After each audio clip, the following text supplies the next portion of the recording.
Bienvenue, chers auditeurs, dans l'édito. Écoutez, hécatombe dans le monde municipal. C'est vraiment un drame qui se poursuit.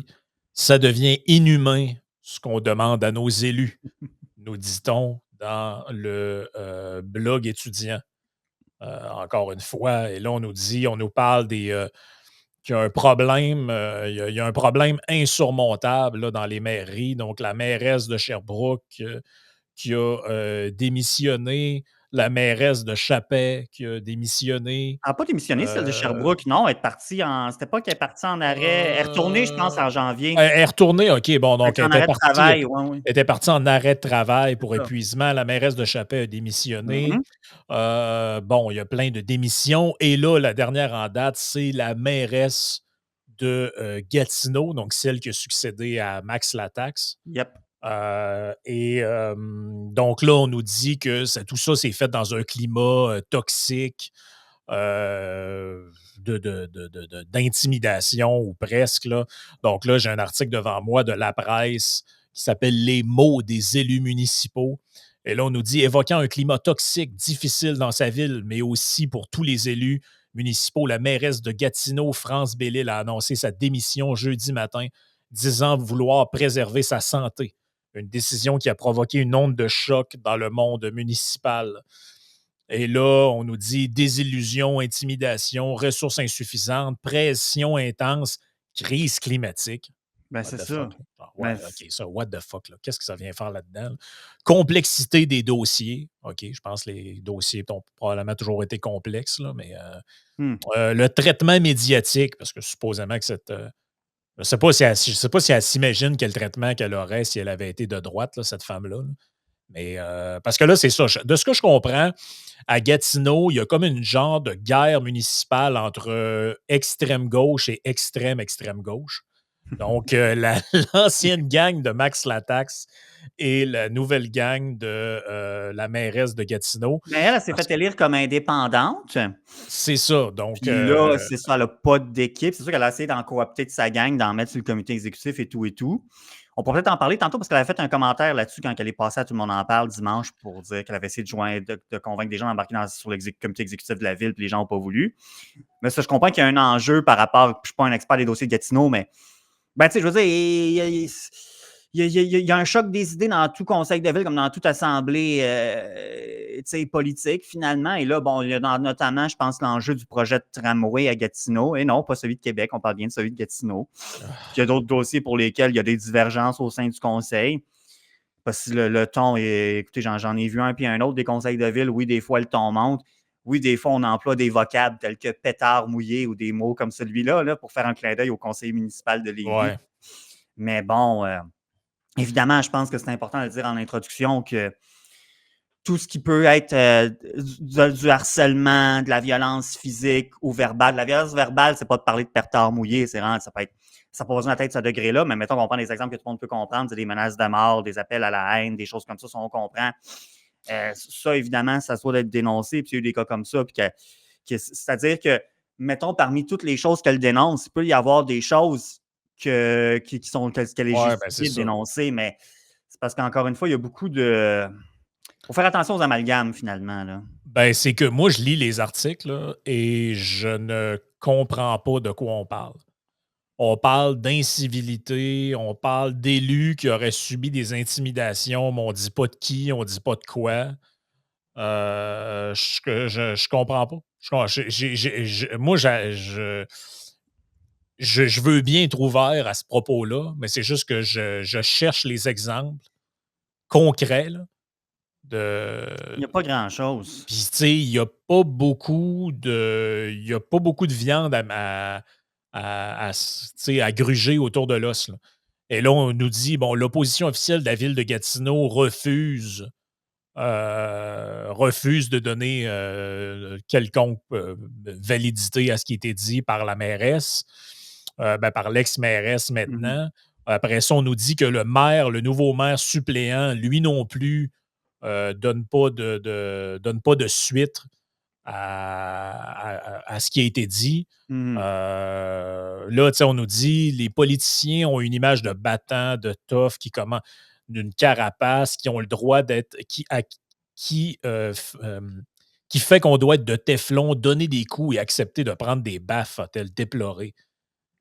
Mais là, on Ben, parle de climat hostile, partisanerie. Partisanerie, d'après moi, ça fait pas mal partie du jeu politique. ouais. Sinon, il n'y aurait pas de parti, il n'y aurait pas rien. Là. Tout le monde serait ami, tout le monde. On parle d'attaque personnelle, mais en ayant. Ben, il n'y a pas d'exemple. Moi, je cherche des exemples. On parle d'insultes, d'humiliation, mais je vois pas d'exemple non plus. Et là, on mélange un peu tout. Là. On parle là-dedans, on nous dit, on mélange ça avec une députée qui aurait eu tu sais, dans l'article de la presse là-dessus, c'est un peu délirant. Là. Ouais, on part un peu de tous les bords, On ouais. part un peu de toutes les barres. On parle du ministre des Affaires municipales, de la ministre des Affaires municipales, André Laforêt, qui parle de gens qui auraient eu des menaces de mort. Bon, là, c'est évidemment que ça rentre des menaces de Non, ça, mort, c'est mais pas acceptable, évidemment. ben, c'est pas acceptable. Puis, tu sais, ce qu'on se disait en privé, c'est déjà codifié par la loi, ça. Ben oui. Tu sais, un élu qui reçoit des menaces de mort ou des menaces de voie de Il fait y ou a quoi pas que de ce vide soit, juridique, là, c'est ça, tu vas il y voir a la police, là. ben, c'est ça, tu vas voir la police pour ça. Puis, comme je disais hier, je pense, dans le podcast, à la limite, même cet individu-là, il peut avoir un genre d'injonction contre lui qui n'a pas le droit de t'approcher à plus que tant de mètres, puis il n'a pas le droit d'être dans la même pièce que toi. Tu sais, si ça en vient à ces niveaux-là, il peut avoir un.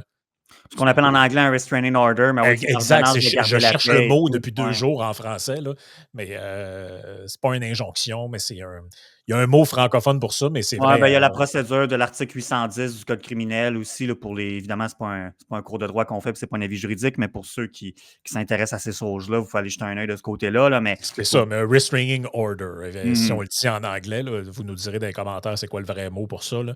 Mais, tu sais, tous ces outils-là existent, là. Tu sais, si quelqu'un fait des menaces, si quelqu'un veut s'en prendre physiquement, c'est un peu ce qu'on avait dit avec c'était dans quelle municipalité là, qu'on disait qu'il y avait un gars qui harcelait la directrice générale, elle disait qu'elle rêvait de ça la nuit. Ah Le oui, j'ai gars, il oublié avait le nom, réussi. mais oui, oui, oui, Je oui, sais plus si oui. c'était Saint-Lin ou je sais plus dans ce coin-là un peu. Là. Et là, on nous disait que le gars avait monté des citoyens contre des gens de la ville, il avait fait signer une pétition.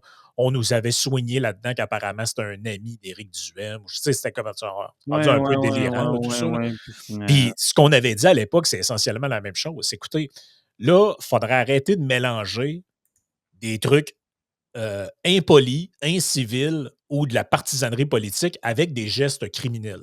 Donc, menacer les gens de mort ou de violence, quoi que ce soit, c'est criminel. Là.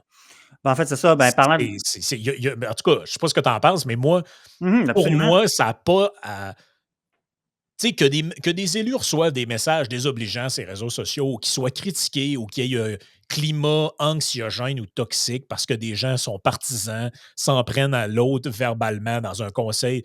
Pour moi, ça n'a rien à voir, ça. Ça fait partie de la joute politique qui peut-être peut être décriée. On peut en appeler à un changement. On peut dire que ça n'a pas sa place, ou on peut dire, moi, je veux faire de la politique autrement, etc., etc. J'entends tous ces arguments-là.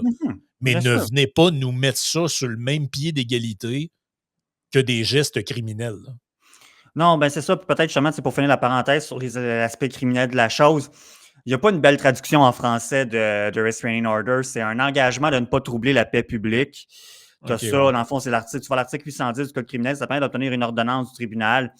Par exemple, c'est que tu peux toi-même, sans passer. Évidemment, là, prenez pas ça pour du cash parce que vous comprenez pourquoi on ne fait pas d'opinion juridique ou quoi que ce soit, mais c'est que tu peux toi-même aller saisir le tribunal. Tu peux faire une plainte privée, tu peux faire une plainte criminelle privée, dans le fond, sans passer par exemple, un procureur ou quelque chose comme ça. Là. Et à ce moment-là, ben c'est ça, c'est que tu peux essayer d'obtenir une ordonnance du tribunal ordonnant à une personne de ne pas, par exemple, de te contacter, de ne pas t'approcher à tant de distance, etc., etc. Bon, vous voyez le Ouais. genre, là. C'est évidemment, c'est dans des cas, tu sais, mais de toute façon, ça, c'est dans des cas, on s'entend, c'est pas quelqu'un qui dit que ce que ton propos est un pétard mouillé, là. On s'entend, ça marche pas, là. Et évidemment, s'il y a des menaces de mort ou quoi que ce soit, je pense que si, mettons, moi, je reçois des menaces de mort de quelqu'un, avant d'entreprendre une telle procédure, il va aller directement à la police pour que la personne se fasse arrêter. Tu sais, vous comprenez, c'est dans des contextes particuliers, mais bref, c'est simplement pour fermer la boucle sur l'idée que, tu sais, c'est pas comme si, comme je mentionnais plus tôt, il y avait un vide juridique en semblable matière, que actuellement, quelqu'un te fait des menaces, quelqu'un veut te péter, quelqu'un te casse la gueule ou quoi que ce soit, t'intimide, que il n'y a rien à faire, puis ça nous prend une législation. Je veux dire, il y a des législations en place. Bon. Ben, Ouais. effectivement. Et moi, le bout là-dedans que je trouve un peu délirant, c'est, tu sais, on dit tout le temps, ben, il faut croire sur parole, tu sais, le hashtag on vous croit, les gens qui dénoncent des comportements inappropriés, ce qui est le cas de la mairesse démissionnaire de Gatineau. Il y a juste un problème, c'est que la principale opposante de Mme, le principal opposant de Mme Bellil, c'est une femme. Mme Mhm. Caroline Murray, la présidente du caucus d'Action Gatineau. Et elle, voici ce qu'elle dit.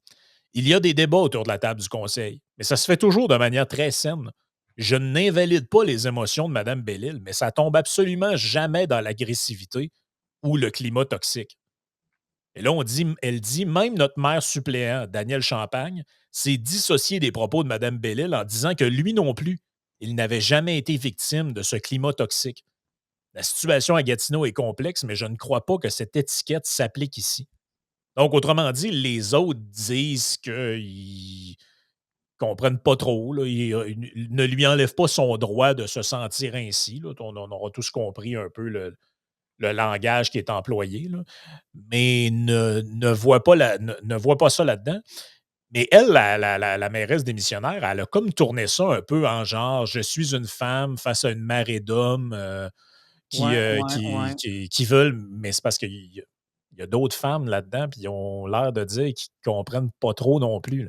Et là, j'ai un extrait de son passage Oui, à Tout le monde en parle, parce qu'elle démissionne le jeudi et elle est à Tout le monde en parle la fin de semaine même pour nous raconter tout ça. exact. Et là, elle nous dit que ben, elle est quelqu'un avec une forte personnalité et que là, les gens, bon, ils n'étaient pas capables de composer avec ça. Fait que voici l'extrait en question. Non, je vais le mettre comme ça. Et il y a un fil conducteur dans tous les livres que j'ai lus de femmes. Elles font toutes référence à comment elles se font dépeindre dans leur colère et dans leur personnalité. Toute. Toute la gang. Et ce qu'on a évoqué plus tôt pour moi, Ça fait partie de ça. ça fait partie de ça. Gatineau n'avait pas connu, et puis c'est pas le propre d'une femme, c'est probablement le propre d'une personnalité, n'avait probablement pas connu une personnalité comme la mienne, qui rit trop fort, qui a trop de dents, qui parle trop fort, qui a trop d'opinions, tu comprends? C'est sûr que ça, c'est venu comme bousculer un peu l'écosystème. Et bien sûr que j'ai l'impression que mes adversaires et que certains journalistes m'ont bien campé dans cette personnalité-là. Parce que c'est ça aussi, la politique. On m'a bien campé là. Ben, entre être indolore, incolore, inodore, Donc, j'aime mieux être comme ça. Ben, t'attends, là. C'est parce qu'il y a, je veux dire, en politique, oui, tout le monde peut être victime d'un personnage, homme ou femme. C'est un piège aussi. Tu sais, on a déjà parlé dans différents contextes, comme Ron DeSantis, par exemple, a été pris prisonnier de son personnage Ouais. de la primaire républicaine. Si on revient à l'échelle québécoise, je veux dire, tu sais, Régis Labombe, à juste titre, probablement plus souvent qu'autrement, mais ce n'est qu'une opinion, là. Ici aussi, il s'est fait dépeindre, là, tu sais, on l'a critiqué son caractère, puis l'opposition aussi, puis la Radio de Québec, puis etc., tu sais, différents chroniqueurs, commentateurs. Oui, Bon, puis à Montréal, une ouais, autre époque avec, comment il s'appelait, là, Gérald Tremblay. Gérald Tremblay, avec, il y avait des caricatures de lui où des gens volaient de l'argent, puis lui, tu sais, il regardait comme ailleurs. Oui. Là. Il y a eu, tu sais, ces Maire de gens-là sont. Saguenay, C'est bon, ça, oui, l'ancien, c'est ça que je te disais en pré-show, oui, l'ancien c'est ça. maire de Saguenay qu'on a ridiculisé parce que monsieur voulait faire une prière au conseil de ville. Imaginez-vous donc, c'était épouvantable. À l'époque, personne ne nous disait en passant que les gens qui critiquaient ce monsieur-là faisaient de l'intimidation. Il n'y a Non. pas personne qui nous a dit, hey, les médias et les chroniqueurs, tout ça, puis il y en a eu, là, le mouvement laïque Québec, tous les bouffeurs de curés de la province étaient sur son dos à dire que c'était un ci, c'était un ça, on riait de son accent. Je ne l'ai jamais entendu se plaindre d'avoir été victime ou d'avoir été intimidé par ces gens-là. Ça faisait partie d'une joute politique où, tu sais, il y a un vieux proverbe qui dit si tu fais jamais la vaisselle, tu peux pas casser d'assiette. Mhm. Ben, sais, je veux dire, je ne sais pas dans quel monde ils s'imaginent vivre, ces politiciens-là, dans un monde où on va avoir des débats, mais il n'y aura jamais de passion. Puis, tu sais, c'est drôle, elle le dit elle-même. Hey, moi, je suis coloré, les gens ne sont pas habitués Intérêt. de voir ça. OK, mais c'est un peu Ouais. de ça qu'elle se plaint elle-même. Donc, elle dit j'ai une personnalité flamboyante, tout ça. Mais en même temps, les gestes dont elle se plaint, on n'a pas grand-chose à se mettre sur la dent. Là, on parle de climat toxique, on Elle a donné parle un de. exemple dans cette entrevue-là, tout le monde en parle un peu plus tôt parce que bon, j'ai fait le OK. le tout à fait plaisant exercice de me taper ça au complet là et elle donne un exemple, elle dit: «Ah ben, à un moment donné, moi, à la fin d'une semaine, il y a un élu de l'opposition, on comprend, qui vient la voir puis qui dit: "Hey, j'ai vraiment pas été fin avec toi cette semaine, hein?" Tu sais, avec un ton un peu mesquin. Mais ça, c'était l'enfer apparemment, ça, c'était l'enfer. OK. Ça, c'est Pas de juste Ça, c'est un poser peu broyer, moi, mesquin, c'est un là. peu taquin. So what, j'ai envie de dire, je veux pas trivialiser ses sentiments, mais c'est sûr qu'à un moment donné, puis là, je dois rejoindre un peu quelque chose qui a été publié dans Le Droit, qui est le journal, c'est l'équivalent du Soleil, dans le fond, mais je pense Ouais, non, non, ça fait partie des coops de l'information, c'est en ça. fait, là. Fait que c'est l'équivalent du Soleil, mais pour Gatineau, ça s'appelle Le Droit. Gatineau, Ottawa, tout ça. Je l'ai pas, ce journal-là, pour vrai. Et là, tu avais un texte, puis non pas à l'entrevue, tout le monde en parle. Je sais pas si c'était encore l'extrait, c'est l'extrait que je t'avais envoyé sous la main ou sinon je t'avais dit c'était où le. OK, c'est ça, tu sais. La mairesse n'était peut-être pas faite pour ça. Puis là, on dit, avait-elle, un peu plus loin, on dit, avait-elle la capacité, l'expérience, les appuis nécessaires pour gérer les critiques, les tensions, pour passer par-dessus les remises en question qu'on lui adressait et rallier son équipe pour poursuivre la route. Et ça, Guillaume Lepage a mentionné ce texte-là, puis un autre aussi là, qui a été publié la même journée dans Le Droit. Et la réponse de la mairesse de Gatineau, je ne sais pas si tu l'as, de l'ancienne mairesse de Gatineau, je ne sais pas si tu l'as sous la main ou je peux y aller de mémoire. Là.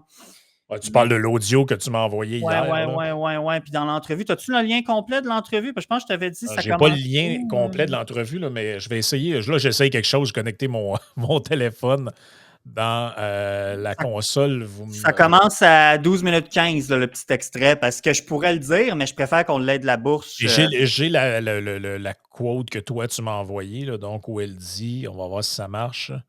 Vas-y. Est-ce que ça fonctionne? Moi, j'entends rien. J'entends rien, moi non plus. OK, attends un petit peu. Ça n'a pas l'air à fonctionner. Donc, c'est ça. C'était en gros un extrait où elle disait que. Je peux le faire jouer en audio de mon téléphone. Je ne sais pas si on va bien entendre. On va Ouais, faire un vas-y, essai. voir. Je vais faire un essai, hein. Vous êtes la première femme à avoir accédé à la mairie de Gatineau. Oui. Selon Marie-Claude Lortie, la rédactrice en chef du journal Le Droit, les femmes doivent apprendre à mieux encaisser les coups qui sont inévitables en politique. Êtes-vous d'accord avec elle? On pourrait aussi arrêter de porter des jupes et se promener tard le soir. Merci. Ouais.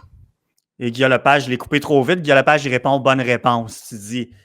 C'est Ah un non, peu non, odieux non, comme non, propos. non, non, J'emploie à non, dessein non, un mot non. fort ici parce que ben, c'est comme il y a quelques mois quand il y avait des élus qui sortaient pour dire qu'ils souffraient de stress post-traumatique, etc. Encore une fois, l'idée, c'est pas de trivialiser comment les gens se sentent, mais tu sais, Mané, les mots ont encore une signification, puis les images, parce que c'est ça ici qu'elle a fait, l'ancienne mairesse de Gatineau, c'est une image, c'est porteur, puis c'est une signification aussi. Tu sais, je trouve ça insultant pour les femmes, justement, qui ont été victimes de gestes déplacés, de comparer ça, de se faire dire Ah, moi, hein, j'ai pas été fait avec toi cette semaine avec genre une espèce de pervers qui te suit dans la ruelle le soir Ouais. ou quoi. Là. Je trouve que Ben, c'est qu'en gros, c'est comme si elle dit.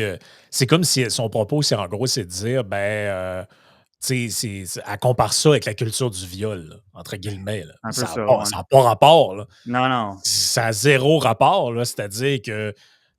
Puis en plus, tu sais, le propos a été un peu mal interprété parce que Marie-Claude Lortie, c'est pas ça qu'elle dit pantoute là, dans l'article. Là. Et ce qu'elle dit, c'est bon, il y a des propos qui sont rapportés qui peuvent en effet dénoter de gestes qui vont trop loin, là, notamment si c'est des menaces de mort ou quoi que ce soit. Mais voici ce qu'elle rajoute. Ce qu'on sait cependant, c'est que France Bellil a déjà été du côté de ceux qu'on accuse d'harcèlement, gestion autoritaire, unidirectionnelle et contrôle abusif. Ces allégations sont sorties pendant la campagne électorale de 2021. On avait même appris à l'époque que son ancien employeur, Tourisme Outaouais, avait jugé nécessaire de faire une enquête sur le climat de travail au sein de l'organisme à la suite de certaines plaintes. La candidate s'était défendue d'être un tel personnage. Elle a été élue en automne 2021. Mais à de nombreuses reprises durant son mandat, on a pu observer des gestes de la mairesse qui n'étaient pas en contradiction avec le portrait dressé par les critiques. Ben, c'est ça, hein, tu sais, quand on crache en l'air, il faut faire attention à ce que ça ne nous retombe pas à la figure. Tu sais. Et dans cette entrevue-là, tout le monde en parle. Elle a fait il y a eu une brève. Ben, Guy Lepage avait soulevé le point, puis il a brièvement répondu. Là, j'y vais un peu de mémoire, mais en gros, ce qu'elle avait dit, c'est que, il n'y avait pas. Ce qui était ressorti de ça, en gros, c'est que c'était un conflit c'était un conflit de travail, tu sais, l'organisation du travail, mais que c'était pas finalement un enjeu de harcèlement, quoi que ce soit. Bref, elle n'a pas dit comme ça, mais en gros, c'est comme s'il y avait comme rien qui avait été nécessairement là, retenu contre elle là, de façon négative. Là. Bon, qu'importe. On n'était pas là, puis bon, je ne suis pas au fait de ce dossier-là, mais tu sais, c'est parce que là, quand tu commences à dire que tu fais dire, ouais, tu sais, que tu es un peu taquin, que quelqu'un n'a pas été fin avec, tu sais, genre, j'ai pas été fin avec toi, tu sais, c'est des adversaires politiques, là. Je veux dire, encore une fois, tu sais, quand on crache en l'air, ben, ça se peut que ça nous retombe au visage, tu sais, et je trouve ça un peu. Puis je reviens, tu sais, je t'avais envoyé l'extrait en privé hier, là, qu'on a fait jouer le petit 20 secondes sur mon téléphone, puis tu avais répondu que c'était de la démagogie. Puis, tu sais, je trouve que c'est ça, effectivement, c'est comparer quelque chose qui, tu sais, finalement, de la culture du viol avec comme le climat de travail, quel qu'il soit. Parce qu'en tout cas, ce qu'elle nous présente jusqu'ici, puis tu vois, mettons que c'est des choses dont elle ne voulait pas parler parce que c'est trop émotif, quoi que ce soit, ça lui fait encore trop mal qu'elle n'est pas prête à en parler. Ben, il ne faut pas que tout le monde en parle.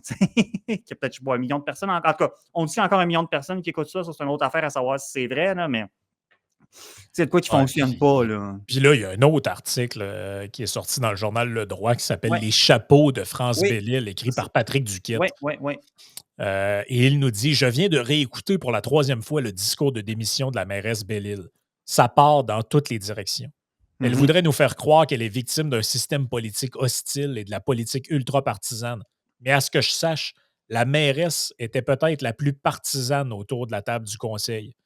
En tout cas, elle ne se gênait pas pour dire que les retards dans la relocalisation du quartier général de police, c'était de la faute de l'ancien conseil, tout comme la gouvernance bâclée du tramway. L'ancien maire, Maxime Penneau-Jobin, avait le dos large lorsqu'il s'agissait de blâmer quelqu'un pour les difficultés actuelles. Je l'écoutais énumérer ses reproches sans jamais préciser à qui elle s'adressait, mais on comprend sans peine qu'Action Gatineau, le puissant parti politique qui gagne presque tous les votes importants à la Maison du citoyen depuis 2 ans, est au centre de ses pensées. Madame Bellil dit avoir été témoin d'attaques personnelles qui dépassent la critique, d'élus qui ne jouent pas leur rôle à la bonne place au bon moment, de décisions prises à des fins tellement partisanes qu'elles ne servent plus l'intérêt public. Ouais. Autant d'agissements, dit-elle, qui vont à l'encontre de ses valeurs d'intégrité, bon, etc., etc. Mais ça, c'est intéressant parce que ça, on comprend. Une mairesse s'est présentée comme indépendante, fait qu'on comprend qu'elle était éminemment minoritaire. Elle n'a pas d'équipe. Puis bon, tu sais, j'ai un ami qui me disait récemment, en Ontario, par exemple, la tradition, c'est que tu n'as pas de parti politique comme tel dans les villes. Tout le monde se présente comme indépendant. Puis bon, tu as quelques villes qui fonctionnent comme ça. Au Québec, j'en ai une en tête en particulier qui c'est un résultat mitigé, disons, mais c'est un cas d'espèce là, dans la région de Montréal. Mais à Gatineau, en tout cas, de façon générale, au Québec, c'est pas comme ça que ça fonctionne. Tu as des maires qui sont élus comme indépendants pour le meilleur et pour le pire. Là, on comprend que finalement, son conseil, tu n'as pas de son bord. À tort ou à raison, je ne sais pas, les enjeux de Gatineau, ce pas des enjeux que je connais très bien, que je suis pas bon. Et là, bref, on comprend, dans le texte, ça dit que c'est le parti d'Action Gatineau qui gagne les votes depuis je ne sais pas combien de temps qu'il disait, depuis peut-être même le début du mandat, plus souvent qu'autrement, ben, elle n'est pas capable de faire passer ses affaires. Ça, c'est sûr que ça peut y taper sa tomate, comme on dit. Ça, on peut le comprendre. Que c'était à tort ou à raison qu'Action Gatineau ne votait pas de son bord, j'en sais rien. Puis là, en pensant aussi à tout le monde en parle, à dire, j'ai essayé de collaborer, de faire joindre des gens à mon comité exécutif. Puis on dit non, parce qu'ils ne pas faire leur rôle d'opposition. Là, quelqu'un qui n'est pas un initié pourrait entendre ça, puis dire, ouais, ben là, tu vois ça, l'opposition fait juste s'opposer, nanana. Bon, tu peux dire que oui, il peut y avoir de ça. Mais c'est parce que ça, c'est une technique. Parce que c'est des belles jobs. Vous en parliez un matin dans le Yann et Frank. Là, c'est des belles jobs. Là. Quand tu te ramasses au comité exécutif d'une grande ville comme Gatineau, là, c'est quand même des bons salaires. C'est quand même des 6 chiffres. Là, parce que tu combines ton salaire d'élu avec ta fonction, tu sièges sur le comité exécutif, nanana. Bon, tu te ramasses avec des salaires très pas pires. Là. Fait que ça, c'est souvent des administrations qui sont faites élire puis qui sont faites élire minoritaires. Souvent, par le passé, tu vois ça, pour convaincre des conseillers de joindre ton équipe, quoi que ce soit, ben, tu essaies de leur donner justement des commissions, tu essaies de leur donner des positions. Puis les positions les plus intéressantes, c'est ça, sur le comité exécutif. Bon, je ne suis pas en train de dire que c'est nécessairement ça qu'elle voulait faire. Ce que je veux dire, c'est que moi, je peux me mettre à la place de quelqu'un qui est dans l'opposition, puis qui se dit, ben, on m'offre une belle position, même chose au comité exécutif, mais en même temps, c'est vrai, quand tu es au comité exécutif, tu sais, on ne s'attend pas à ce que tu t'opposes à la mairesse, tu sais, au Ben maire ou non. à la mairesse. Tu fais partie, à fin pratique, c'est dans le fond, on veut te coopter à l'administration. Donc, moi, ça se peut que c'était de bonne foi. Peut-être pas dans le cas de tout le monde, mais dans certains cas, ça se pouvait que ce soit de bonne foi. Là, ou en tout cas, moi, je peux concevoir quelqu'un de bonne foi préfère ne pas joindre au comité exécutif. Plus souvent qu'autrement, c'est le contraire, parce que justement, les gens courent après ça pour avoir des belles positions, puis les salaires, puis les belles affaires. Des fois, tu en as qui vont vouloir se joindre à ça de bonne foi en se disant, ben oui, je vais pouvoir faire avancer les intérêts de mon quartier, de mon arrondissement, je vais vraiment être à la grande table. Des fois, ça marche, des fois, ça marche pas. J'en dirai pas plus. Une fois que tu te ramasses en poste, des fois, tu arrives à avancer des dossiers. Des fois, finalement, tu te rends compte que si tu veux garder ce job-là, tu es mieux de te fermer à la boîte. Fait que, tu sais, bon, Ah, effectivement, c'est je ça. pense qu'elle s'en allait avec ça. Là. Ben, tu sais, quand c'est rendu que même Patrick Lagacé lui Ah, consacre un éditorial qui s'appelle Madame Bellil, c'est une pyromane qui trouve que le feu est chaud. Et c'est quand même assez particulier, là. C'est que, en plus, moi, je me méfie tout le temps de.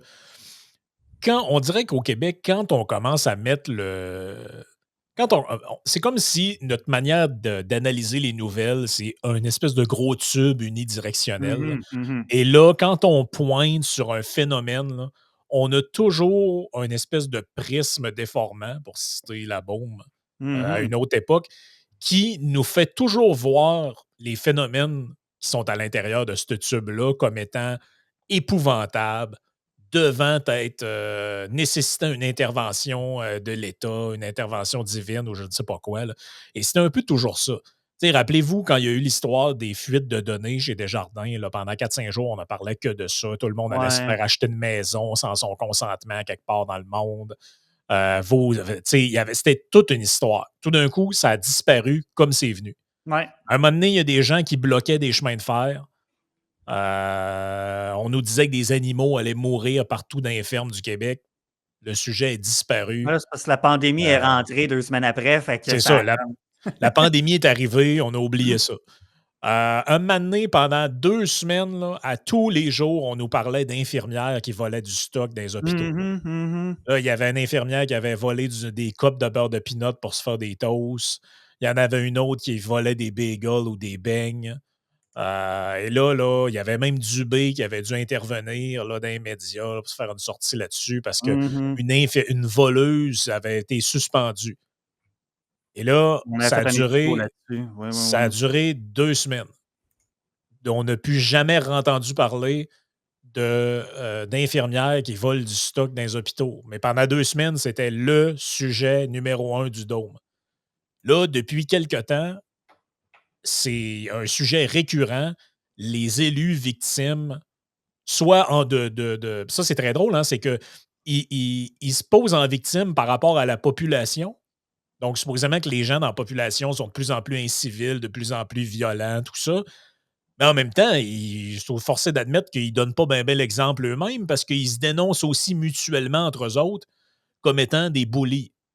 Parce que là, elle démissionne en nous disant, mais là, l'opposition, il me menaçait, puis il m'intimidait, tout ça. Essentiellement, c'est ce qu'on entend à la ville de Québec aussi, des allégations qui sont faites. Après ça, on nous parle de la ville de Lévis, avec ce qu'on a parlé ce matin, qu'un conseiller dit qu'il se fait maltraiter quasiment par le maire de Lévis. On a entendu les mêmes affaires à la mairie de Montréal. Là, tu te dis tout le temps, est-ce qu'on est vraiment face à un vrai phénomène de société? Ou est-ce qu'on est dans le prisme déformant des médias qui, là, tout d'un coup, ça devient le sujet de l'heure. Et là, tu as l'impression que dans toutes les mairies du Québec, il y a une espèce de climat là, épouvantable où les gens longent les murs, sont victimes de harcèlement psychologique en permanence. Euh, je ne nie pas qu'isolément, il y a des gens qui probablement subissent ou endurent des affaires qu'ils ne devraient pas endurer. Là. Mais j'ai bien de la misère à Mais croire là, qu'on est rendu que. En fait, j'ai bien de la misère à croire que c'est pire maintenant que ce l'était avant. Honnêtement, j'ai plutôt l'impression que si on remonte, regardez les exemples qu'on a à l'Assemblée nationale. Tu sais, Jean Charest, qu'est-ce qu'il avait dit d'Elsie Lefebvre quand elle était députée du PQ? c'était une hostie de chienne, me semble. Ouais. C'est quoi les insultes qu'on entendait à l'époque? Un tel, c'est un ci, l'autre, c'est un ça. Rappelez-vous de Régis Labaume, les trucs qu'il disait quand il était à la mairie, et comparez ça avec ce qu'on entend maintenant. Ben, je sais pas. Moi, j'ai plutôt l'impression que ça a tendance à s'améliorer. Moi, j'ai plutôt l'impression qu'on est de plus en plus. On commence à. Avant, on parlait, par exemple, d'insultes ou de menaces là, directes ou même de gestes physiques, tout ça. Là, on parle de climat, on parle d'ambiance, on parle de trucs un peu plus ésotériques ou un peu plus éthérés. Là, j'ai l'impression que si on est rendu là, à part des exemples là, flagrants où là, ce point-là précis, ça n'a pas d'allure. Le reste, moi, j'ai plutôt tendance à penser que ça va bien. Là. Mais moi, c'est parce que quelque chose que j'observe aussi, c'est que là, c'est qu'on a un nouveau buzzword au municipal. Je t'avais déjà parlé pendant plusieurs années, le buzzword, c'était structurant, projet Oui, structurant. Ben là, le buzzword, c'est incivilité. oui. Et là, je ne sais pas si tu veux qu'on switch sur Patreon, tu me feras signe, mais c'est ça, c'est que là, maintenant, c'est ça, on s'en prend aux incivilités, mais encore une fois, est-ce que l'incivilité devrait faire l'objet d'une réglementation? Tu sais, on s'entend à menaces ou propos, appel à la haine, de la vraie violence verbale, mais juste de dire, mais tu sais, les esprits s'échauffent, puis de traiter quelqu'un de pas bon. On a fait un ou deux éditos là-dessus, qu'il y a déjà plus certaines municipalités que tu peux être mis à l'amende pour avoir fait un commentaire en ligne. Ouais, Oh, ouais, que le ouais, directeur ouais. général, c'est un pas bon, ou même si tu dis, tu sais, tu peux le dire qu'il fait une job de cul, là, il me semble. Tu sais, je serais curieux de voir si, parce que je sais que depuis hier, Yann et toi, puis je pense que ça tient la route, de dire on s'en va vers un projet de loi là-dessus, là. L'incivilité envers les autorités, les administrations publiques, etc. Tu sais. Puis je sais pas, c'est pas une opinion juridique que je vais faire ici non plus, mais parce qu'à un moment donné, ça existe la liberté d'expression aussi. Là. Encore une fois, la liberté d'expression, c'est balisé, c'est encadré. Tu peux pas revendiquer faire des menaces de mort au nom de la liberté d'expression, on le comprend tous. Mais tu sais, d'être pas fin, tu sais, de dire, je sais pas, moi, ben c'est ça. C'est quoi de l'incivilité? En fait, encore une fois, comme je disais plus tôt, les mots ont un sens. Puis là, j'ai de plus en plus. On dirait qu'à force de ce qu'on entend ces derniers jours, je commence à avoir du mal à le définir tellement que c'est rendu un peu tout et n'importe quoi de Ben, l'incivilité. tu te rappelles, on avait fait jouer, je pense, il y a une publicité de la Ville de Québec qui mettent sur les réseaux sociaux, puis que la Ville avait enregistré où Bruno Marchand lisait des messages ou des déclarations Ouais. que des citoyens auraient faites à des gens de la Ville. Puis tu en avais un, entre autres, c'était quelqu'un, par exemple, qui fait un signalement pour quelque chose. La ville vient arranger ça 3-4 jours plus tard. Puis la personne aurait dit aux employés de la ville, laissez faire, esti, je l'ai fait moi-même. Là, t'es comme, ben, c'est peut-être pas super poli, c'est peut-être Non, pas s'adresser à des gens d'une manière très cordiale. mais est-ce que ça devrait être prohibé? Tu sais, Mais là, voyons. Chris, c'est dans quel monde vous voulez vivre, là? Parce que là, tant qu'à ça, moi, je vais prendre une couple de commentaires qui est en dessous des podcasts une fois de temps en temps, puis je vais demander à ce qu'on fasse une loi pour la civilité pour les gens qui commentent, là. Ben là, C'est quoi, là? C'est quoi qu'ils veulent, ces gens-là? Mais ça revient un peu à ce que je disais hier, là. C'est des élus en porcelaine. un peu, oui. Je- Mais ça ramène à l'enjeu que, tu sais, c'est correct. On a parlé précédemment aussi dans un autre édito, mais ça se peut. N'en déplaise à Guillaume Lepage, c'est correct de dire que quelqu'un est peut-être pas fait pour tel ou tel job. Moi, il y a des jobs pour lesquels je suis pas fait, puis il y a d'autres jobs pour lesquels, en toute humilité, je pense que j'excelle, tu sais. Ah ouais, c'est C'est un ça. peu la même chose, mais là, c'est sûr que l'enjeu, on sait qu'il y a des enjeux de recrutement municipal. C'est dur de trouver des gens prêts à s'impliquer. Tu dis, bon, fait que là, finalement, tu penses, tu sais, tu prends les gens qui sont prêts à s'être impliqués. Puis elle l'a dit aussi dans son entrevue, tout le monde en parle, l'ancienne mairesse de Gatineau, qu'elle avait peut-être une vision un peu trop romantique. Ça, j'ai trouvé ça intéressant qu'elle mentionne ça. Parce qu'autant que d'un autre côté, on parle souvent qu'il y aurait peut-être lieu de revaloriser la fonction d'élu, mais justement, c'est parce qu'une fonction d'élu qui se devrait être valorisée plutôt, c'est pas justement, tu es le maire de Québec puis tu t'en vas tout le temps dans les médias de Montréal parce que tu veux sauver l'Antarctique. Tu sais, moi, je peux très bien, peut-être que je fais le bizarre, mais moi, je peux très bien m'imaginer être le maire ou le conseiller d'une petite bourgade, d'une petite ville, peu importe, puis dire, regarde, mes rues sont propres, sont pas pleines de trous, le monde ne brise pas leur essieu ou ne brise pas leur suspension dans la rue. Je passe devant le parc pas loin de chez moi, regarde donc ça, il y a des familles qui jouent, qui ont du fun, tout le monde est content, ça rit, ça joue, c'est le fun. Les rues sont bien déneigées, les vidanges ne traînent pas pendant 3 jours dans la rue. Ça, pour moi, c'est quelque chose de valorisant. Mais peut-être, c'est là, on pourrait se lancer dans des grands discours, c'est à cause des médias sociaux, c'est à cause de ci, c'est à cause de soi. Je ne sais pas, peut-être un peu de tout ça, peut-être pas non plus, j'en ai aucune idée, mais parce que ça, on dirait que c'est plus suffisant pour beaucoup de gens, malheureusement. Non, c'est ça. C'est l'impression que ça donne aussi. Écoutez, on va glisser sur Oui, Patreon quelques instants pour oui, terminer sur ce sujet-là et un petit mot sur cette proposition de la ouais. CSN de vous charger plus cher sur vos téléphones pour financer les médias. Quelle idée discutable, on va dire ça Ouais. de même. Il ne faut pas faire d'incivilité, là, c'est ça. C'est ça, on va aller être incivil derrière le paywall.